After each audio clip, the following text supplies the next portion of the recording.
Olá, pessoal, tudo bem com vocês? Meu nome é Márcia, sou professora de Língua Portuguesa, Redação e Ciências. Gostaria de iniciar essa aula pedindo que o Senhor venha abençoar cada um de vocês, de forma que vocês consigam compreender todo o conteúdo aqui explicado, em nome de Jesus. Amém. Bom, pessoal, a videoaula de hoje é referente à disciplina de Ciências. O conteúdo a ser estudado é sobre eletricidade e consumo. Esse conteúdo está no capítulo 8 do livro de Ciências, tá? Então, vamos iniciar. Observem a imagem, tá? A imagem aí tá no livro de vocês. Se vocês quiserem acompanhar com o livro também, fica a critério de vocês, tá? Algum de vocês já parou para pensar que no decorrer dos seus hábitos do dia a dia, vocês utilizam muita energia elétrica, né? Imaginem aí os seus hábitos do dia a dia. Você depende de energia elétrica? Com certeza, né? A maioria das pessoas hoje em dia dependem bastante da energia elétrica para fazer basicamente tudo. Principalmente nesse período que estamos passando, né? Onde quase todas as coisas, né? Até o trabalho, até os estudos, né? Tudo está dependendo da questão do sistema da internet, então tudo depende da energia, porque para você utilizar um aparelho como um notebook, um computador ou um celular, ele tem que estar carregado. E se ele não estiver carregado, né, ele não funciona. Então, precisamos de energia elétrica a todo momento, principalmente nesse momento que estamos passando, não é isso? Então, em que momento consumimos mais eletricidade? Durante o dia ou à noite? E aí, no seu caso, qual é o momento que você consome mais eletricidade? Então, a maioria das pessoas, eu tenho certeza que consomem mais eletricidade durante o dia, né? Mas existe algumas pessoas que trabalham em horários contraturnos, né? Então, tem profissões que em que os funcionários trabalham um período noturno, né? Então, tem algumas profissões nesse sentido, mas são poucas pessoas, a maioria das pessoas ela acaba por trabalhar durante o dia e acaba utilizando mais energia no decorrer do dia, tá? O consumo de energia dos aparelhos elétricos varia com as suas características, mas também depende muito do tempo, né, durante o qual eles ficam ligados. O chuveiro elétrico é um dos equipamentos que mais gastam energia e, por isso, o seu uso costuma elevar significativamente o valor da conta de energia elétrica. Então, muitas das vezes, quando a sua conta de energia elétrica ela aumenta, né, ela fica com um valor muito alto, pode ser devido ao uso excessivo de chuveiro elétrico. Isso ocorre mais no inverno, né, em período chuvoso, onde as pessoas não gostam de utilizar o chuveiro normal, acaba optando, né, devido estar um pouco mais frio, acaba optando por utilizar o chuveiro elétrico, né, temperatura morna, né, ou média. E só que o uso excessivo desse eletrodoméstico acaba por elevar a conta da energia elétrica, né? Então, nós vamos descobrir nesse capítulo como é possível calcular o gasto de aparelhos elétricos do nosso cotidiano e que atitudes nós podemos tomar para reduzir esse gasto. Então, nós veremos aqui, tá? Então, consumo de energia elétrica. A energia elétrica, ela facilita muito nossa vida e nos ajuda a realizar inúmeras tarefas. É verdade ou não? Com certeza, né? Então, ela facilita demais a nossa vida. Você quer descongelar uma comida, você usa o micro-ondas.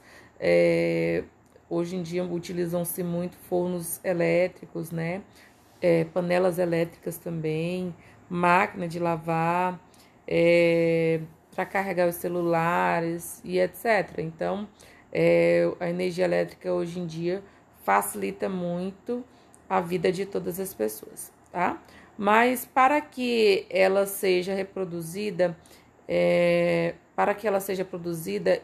e utilizada para ouvirmos músicas no rádio, digitarmos um texto no computador ou iluminarmos um quarto escuro, é necessário que ocorram várias transformações da energia elétrica. Então, para que chegue até nós, até esse ato de utilizarmos ao ouvir essa energia elétrica, ao ouvir o rádio, ao iluminarmos um quarto, ao digitarmos um texto no computador, essa energia ela passa por toda uma transformação, tá? E é isso que nós iremos estudar aí, ok? Então, nós estamos vendo aí nessa imagem, né, a imagem 8.2, várias crianças utilizando aí aparelhos eletrodomésticos, elétricos, né, que necessitam de energia. Então, a energia, ela se transforma, tá? Então, de onde vem a energia elétrica utilizada nos equipamentos que você usa? Quais transformações de energia ocorrem neles? Observem a figura 8.3 aí e identifique os equipamentos que utilizam energia elétrica. Então, nós temos aí essa imagem, que é a figura 8.3. No quarto aí nós temos o aparelho de computador, né? Então, utilizando energia também. Nós temos um banheiro aí, utilizando energia chuveiro elétrico. Temos um homem também usando um aspirador de pó. Temos na sala, nós temos a mulher está usando o ventilador, né? Mas também tem que necessita de energia aí, a televisão, né? O tablet, o celular. E na cozinha nós temos a torradeira, né? Fogão elétrico e vários outros aparelhos, né? Na área de lazer, de limpeza, né? Na área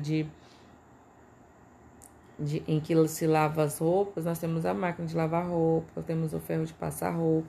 Então, todos esses eletrodomésticos aí necessitam de energia, tá? Então, utilizamos a energia elétrica, geralmente nós utilizamos a energia elétrica diretamente de tomadas ou então de pilhas e baterias, tá? Então, a energia, geralmente ela é utilizada de tomadas ou então de pilhas e baterias. As energias de pilhas e baterias, a energia de pilhas e baterias comuns vem de transformações químicas que ocorrem no interior, em seu interior. E essa energia é denominada energia química, tá? Então, as energias que elas vêm de pilhas e de baterias, elas são denominadas energia química e é transformada em energia elétrica. Então, a energia química é transformada em energia elétrica, né? E que põe em funcionamento aparelhos como os controles remotos, tablets e celulares, tá? E o celular a gente coloca ele na tomada para carregar a bateria dele, né? Alguns podem ser carregados pela energia elétrica das tomadas, né? E alguns pela bateria. Já em um painel solar, a energia luminosa ela é transformada em energia elétrica. Essa energia elétrica pode depois ser convertida em energia luminosa, como ocorre em uma lâmpada, tá? Veja a figura aí, 8.4, essa aqui. Ok? Tá mostrando aí o painel, né? O painel solar e a lâmpada funcionando, ligada ao painel solar. No rádio, a energia elétrica é transformada em energia sonora. Então, as energias, elas são transformadas, tá? Então, no rádio aí, a energia elétrica é transformada em energia sonora, ou seja, o som que escutamos. E na televisão, em energia sonora e luminosa, formando a imagem, tá?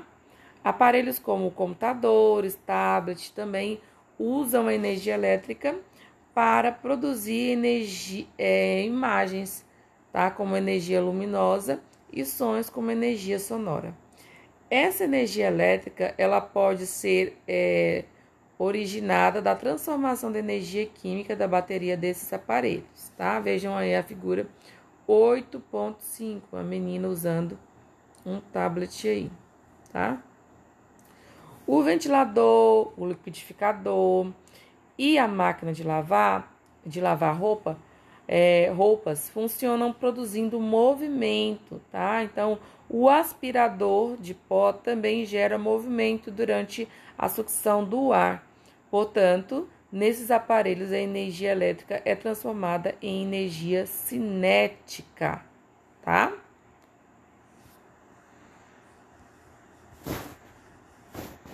Em geral, nem toda a energia elétrica recebida pelo aparelho é convertida no tipo de energia desejada. Nos casos de transformações de energia apresentados, por exemplo, uma parte é liberada na forma de calor, que quando a energia ela é liberada na forma de calor, ela é chamada de energia térmica e pode ser sentida no próprio aparelho, que aquece durante o funcionamento. Em alguns aparelhos, como o ferro de passar roupas, o chuveiro elétrico e o forno, o objetivo é justamente transformar a energia elétrica em energia térmica. Estudaremos com mais detalhes essas transformações ao analisarmos o uso da energia nos equipamentos elétricos residenciais. Então, vocês viram aí que a energia ela é transformada, né? Então, ela pode ser transformada em energia luminosa, né? No caso das lâmpadas, né? Em energia sonora, quando ela produzir som. Energia sonora e luminosa vai estar produzindo imagens, né? Que tenha som. E energia cinética, quando essa energia ela produzir movimentos, tá? E energia térmica, quando essa energia ela for transformada e produzir calor. Agora, a respeito da potência elétrica. Essa parte aqui da potência elétrica, eu vou estar lendo para vocês a questão conceitual mesmo, só o conceito, o nomezinho de cada parte das fórmulas. Vocês prestem atenção direitinho, mas eu vou estar postando aí, compartilhar com vocês alguns vídeos explicativos a respeito de resoluções dessas fórmulas, tá? De cálculos. E também eu estou combinando com o Pablo para ele fazer mais uma aulinha com a gente, para ele estar tirando a dúvida de vocês a respeito desses cálculos aí, dessas fórmulas, porque essa parte aqui é física, tá? Então, é bom a gente estar compartilhando, interagindo com um profissional da área mesmo, ok? Então, nós temos aí potência elétrica, tá? Então, no próximo capítulo, que é o que vocês... ou o capítulo 9, que é o último capítulo de ciências, vocês verão aí a respeito da energia elétrica, termoelétrica, hidrelétricas, eólicas e etc. E outros tipos de usinas de geração de energia, tá? Mas você deve saber também que as residências pagam um valor mensal de acordo com o consumo de energia. Todos vocês sabem disso, né? Então, de acordo com o que você consome de energia no decorrer de um mês, você vai estar pagando. Se você consumir muito, vai pagar mais caro. Se consumir menos, mais barato, tá? Então, você sabe como esse consumo é calculado? Então, essa questão de potência elétrica é justamente isso, tá? Para ajudar a calcular esse consumo. Então, para saber quanto os diferentes equipamentos elétricos consomem de energia, é preciso conhecer duas variáveis: a potência elétrica do aparelho e o tempo que ele permanece ligado, tá?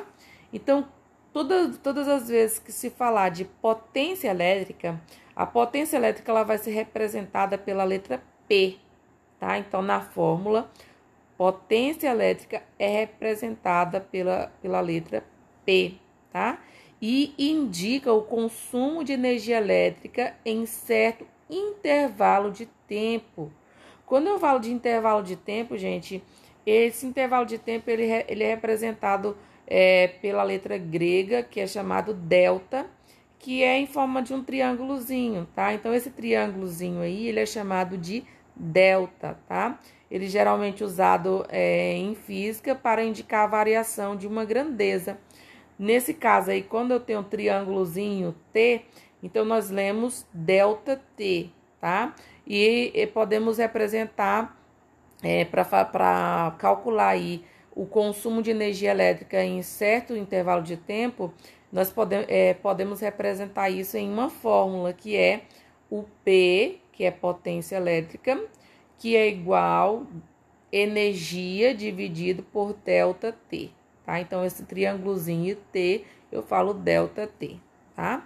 No Sistema Internacional de Unidades, a potência é medida por volts, né? O volts é representado pela letra W, tá? Que equivale a joules por segundo, que é representado por J ou JS. A potência elétrica de um aparelho está relacionada com o intervalo da corrente elétrica, né? Lembra que o intervalo da corrente elétrica é o I?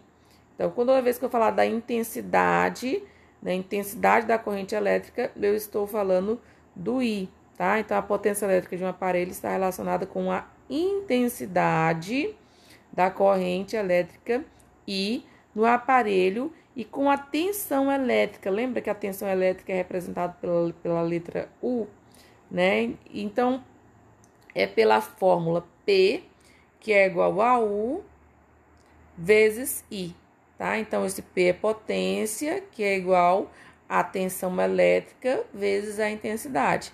Então, a fórmula aí para calcular, tá? A intensidade da corrente elétrica aí, a potência elétrica de um aparelho, na verdade, né?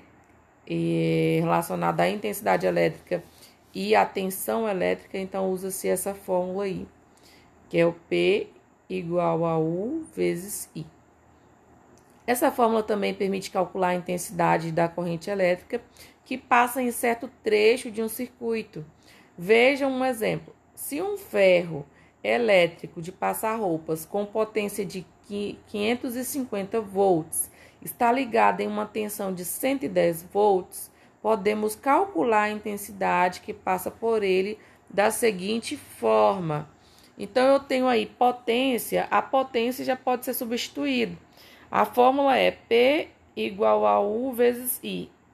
Então, eu já sei que a potência de volts aí é o quê? 550. Então, eu vou substituir o P por 550, que é igual. Aí, eu já tenho a voltagem. O U também, quando eu falo de tensão elétrica, eu estou falando de voltagem também, tá?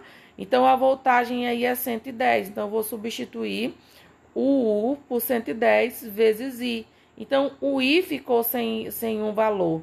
Então, é como se tivesse um pontinho de interrogação nesse I aí. Então, vamos ver o valor de I. Então, é 510 dividido por 110, que no caso aí vai ser 5 amperes, né? Lembra que o I é amperes? Então, I é igual a 5 amperes.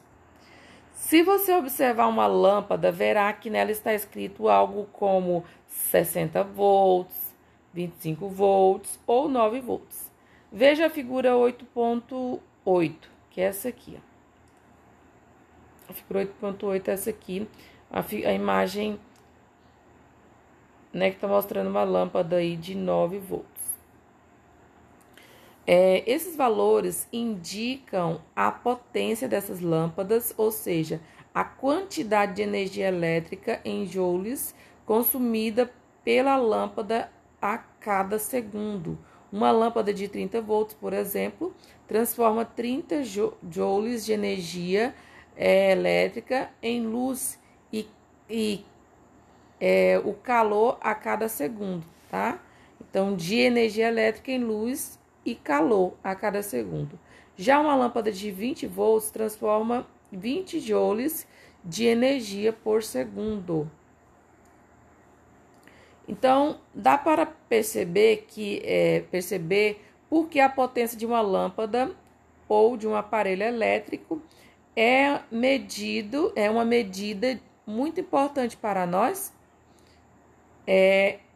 Ela nos auxilia a calcular os custos para manter uma lâmpada acesa ou um aparelho elétrico funcionando. Então, se nós soubermos o cálculo, o valor que custa o uso de cada aparelho, então podemos passar a ter mais cuidados e limitar o tempo de uso, tá, desses aparelhos. Então, vamos calcular quantos joules consumiu uma lâmpada de LED de 9 volts que ficou ligado por 4 horas. Para isso, a fórmula é P de potência igual energia dividido a ΔT. Pode ser transformado em energia igual a P vezes ΔT.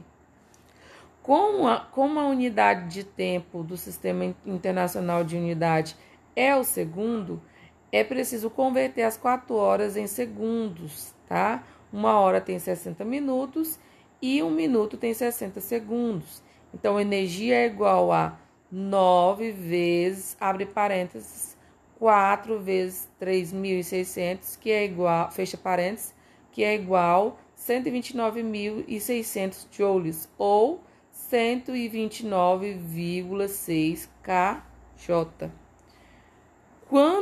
Quanto maior for a potência de um aparelho elétrico e quanto mais tempo ele permanecer ligado, maior será a quantidade de energia gasta. Agora vamos ver a respeito do cálculo de energia elétrica. Lembrando, pessoal, que o que eu estou fazendo nessa videoaula é só deixando vocês a par do conceito a respeito do que significa, o significado de cada partezinha da fórmula, tá? O cálculo em si, ele vai estar aí em postagem compartilhada do YouTube, né? Videoaulas compartilhadas do YouTube. E também nós faremos uma aula com o Pablo, que ele estará frisando com vocês essa questão, a resolução desses cálculos, tá? E tirando as dúvidas de vocês, ok? Então, nós temos aí cálculo do consumo de energia elétrica. O consumo de energia elétrica em uma residência pode ser analisado por meio de um relógio medidor de consumo. Veja as figuras 8.9 e 8.10. Se você... A 8.9 é essa aqui, tá? E a 8.10 essa aqui.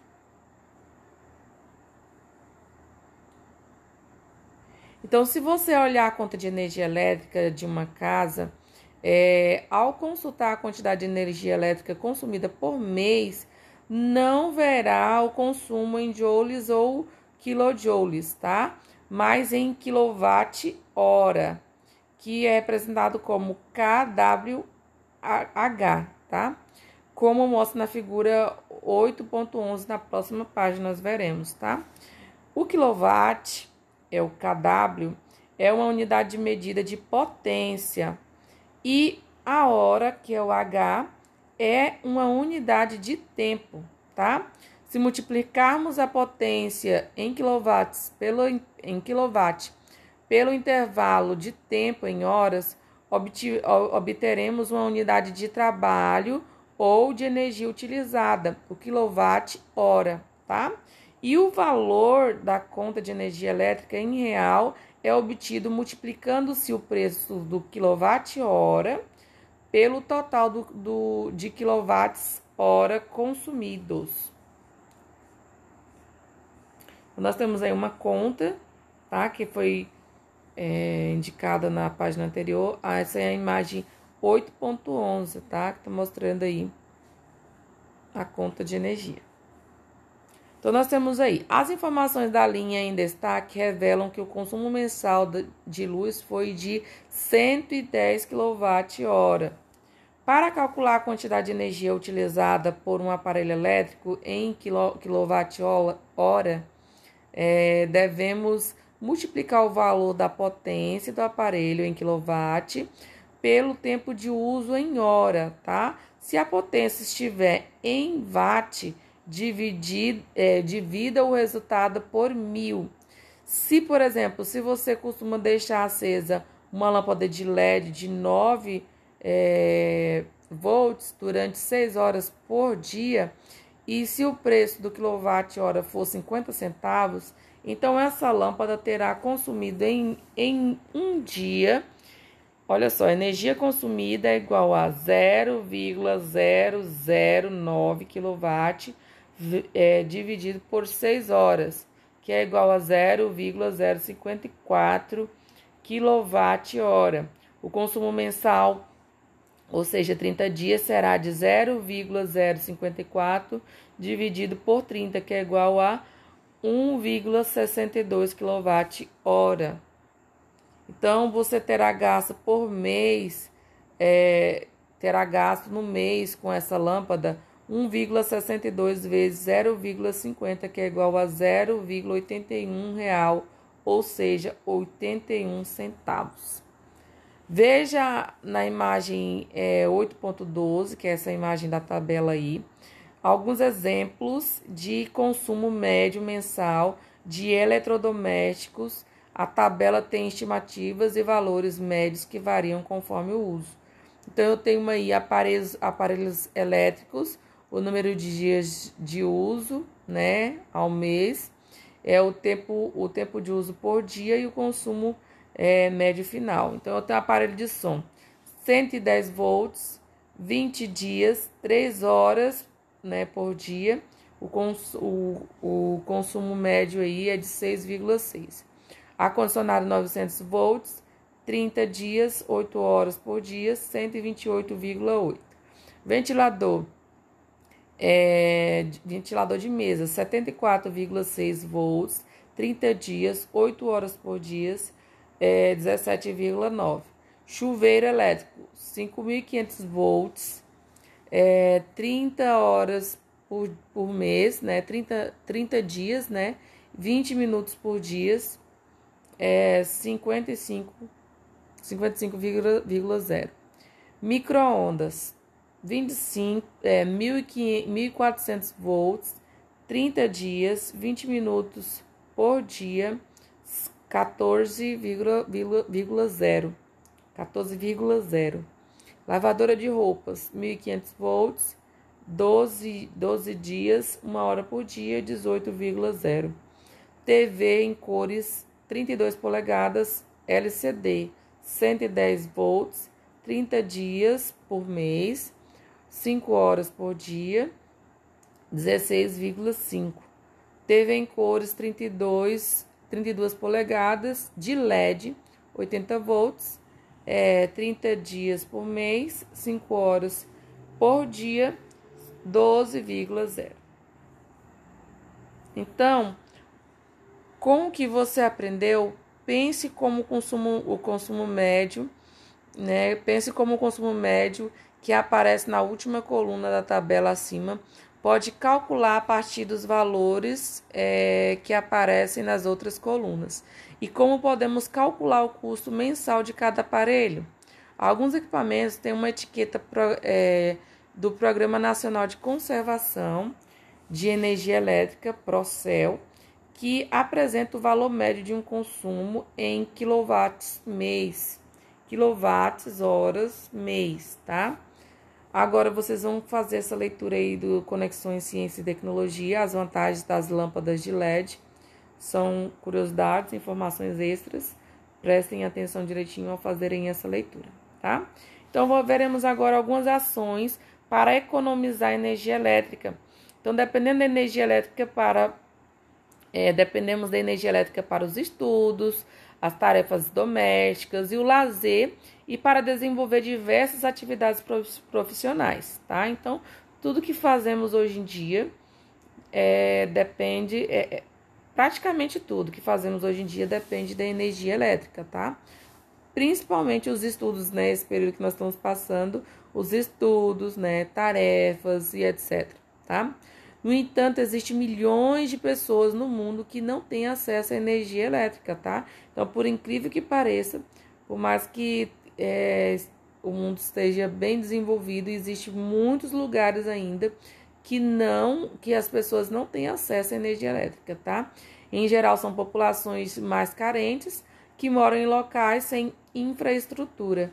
A função dos órgãos públicos é garantir esse acesso. Então, além disso, como será estudado no próximo capítulo, a produção de energia elétrica é limitada e gera impactos ambientais. Por esses motivos, é importante utilizá-la sem desperdício. Economizar energia elétrica é importante não só para reduzir gastos, tá?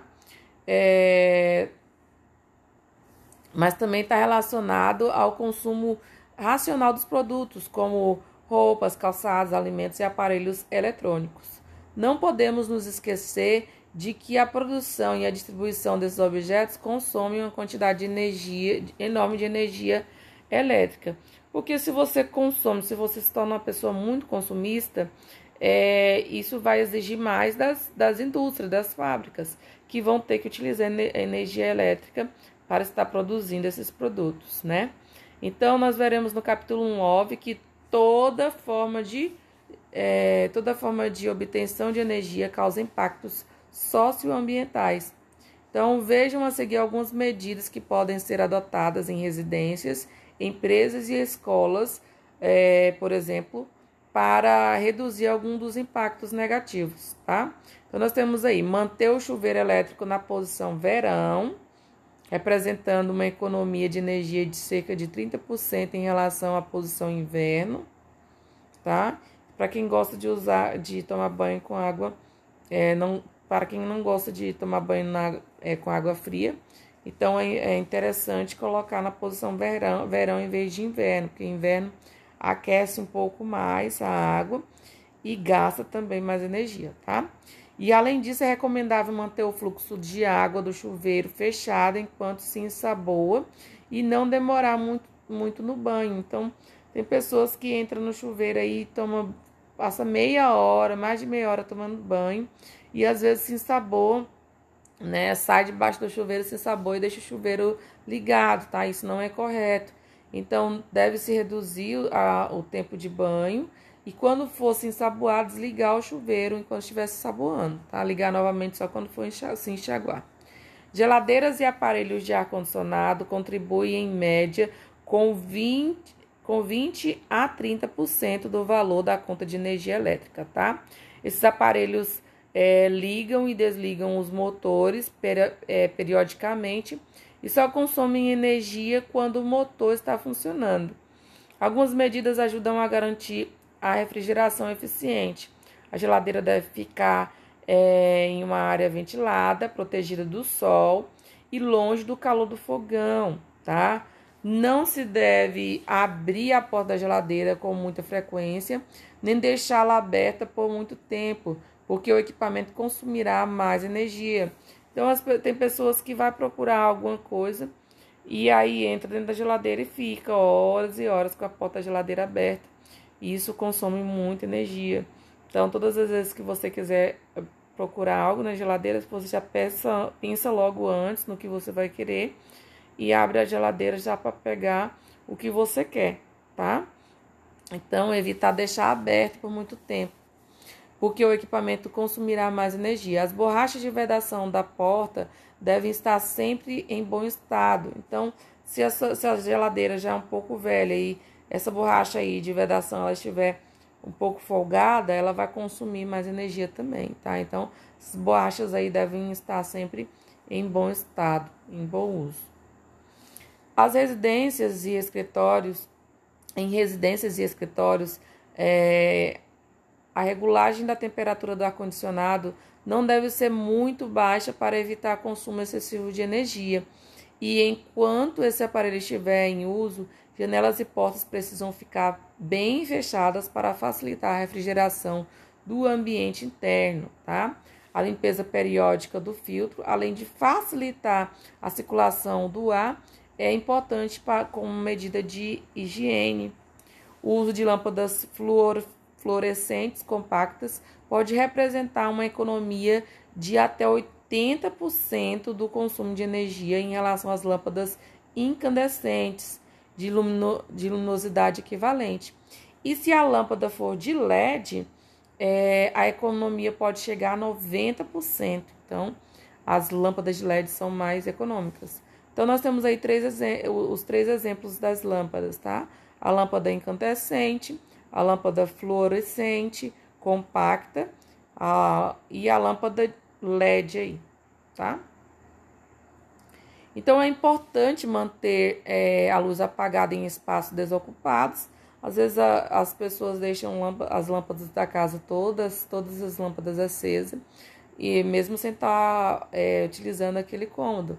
Então, é importante o quê? Se você não está utilizando, não está fazendo nada, o cômodo estiver desocupado, então desliga a lâmpada. Empresas, escolas e prédios podem priorizar a construção de janelas grandes para aproveitar o máximo a iluminação natural, tá? Pintar as paredes com tinta de cor clara e escolher móveis também de cores claras torna os ambientes mais iluminados, já que refletem maior quantidade de luz. Veja aí a figura 8.16. Outras medidas são posicionar as lâmpadas de forma eficiente e instalar sensores de presença que ligam a luz somente quando alguém se aproxima. Então, nós temos aí a imagem 8.16, janelas grandes em ambientes com cores claras ajudam a aproveitar a iluminação natural, tá? A máquina de lavar roupa deve ser usada quando houver quantidade de roupa suficiente para preenchê-la, tá? Sempre observando o limite recomendado pelo fabricante. A regra semelhante vale para o ferro de passar roupas elétrico. Ele deve ser usado quando houver roupa acumulada para passar, respeitando a temperatura indicada para cada tipo de tecido, tá? Tanto o ferro quanto a máquina de lavar devem ser usados fora do horário de maior consumo de energia nas cidades. Esse horário de maior consumo de energia na cidade é entre as 18 e 21 horas, tá? Aparelhos que não estejam sendo usados, como televisão, rádio e computador, devem ser desligados, tá? Além disso, não se deve dormir com esses equipamentos ligados. Ao comprar eletrodomésticos, deve-se dar preferência àqueles com selo Procel ou etiqueta do Instituto Nacional de Metrologia, Qualidade e Tecnologia, Inmetro, ou etiqueta nacional de conservação de energia, que indicam os produtos energeticamente mais eficientes, ou seja, que gastam menos energia elétrica. Vejam a figura 8.17, tá? Essa etiquetazinha aí, tá bom? Em escolas, residências e empresas deve-se analisar a viabilidade da instalação de coletores solares para esquentar a água e de sistemas fotovoltaicos para obter energia elétrica a partir da luz do sol. A energia compacta nos coletores solares pode ser usada, por exemplo, para aquecer a água do chuveiro. Apesar do alto custo de instalação desses coletores, existem linhas de financiamento e a vida útil dos equipamentos é longa, cerca de 20 anos. Então, é importante, é interessante, empresas, escolas, empresas grandes e escolas, tá colocando a questão da energia que capta raios solares, os coletores solares, né? Painel solar, porque o custo para instalar esses painéis solares é um pouquinho alto, mas o equipamento ele tem uma durabilidade muito longa, cerca de 20 anos. Então, com a economia proporciona uma conta de energia, com a economia proporcionada na conta de energia elétrica, o custo pode ser coberto nos primeiros anos de uso. Então, eu vou fazer a explicação para vocês até essa página aqui, tá? Estarei postando aí algumas videoaulas compartilhadas do YouTube para fixar um pouquinho melhor a questão das fórmulas, né? Para você saber a questão da potência elétrica. E também depois eu já estou combinando com o Pablo aí um dia para ele estar frisando com vocês essa fórmula aí para calcular a potência elétrica, ok? Para tirar as dúvidas de vocês. Mas assistam as videoaulas compartilhadas do YouTube também, que nessas videoaulas tem uma explicação também um pouquinho mais aprofundada a respeito dessa fórmula, tá?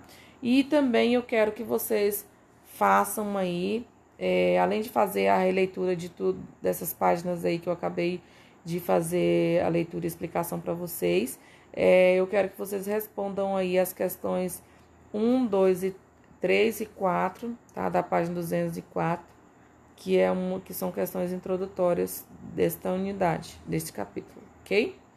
Então é isso, tá? Fiquem com Deus. Até a próxima aula. Tchauzinho.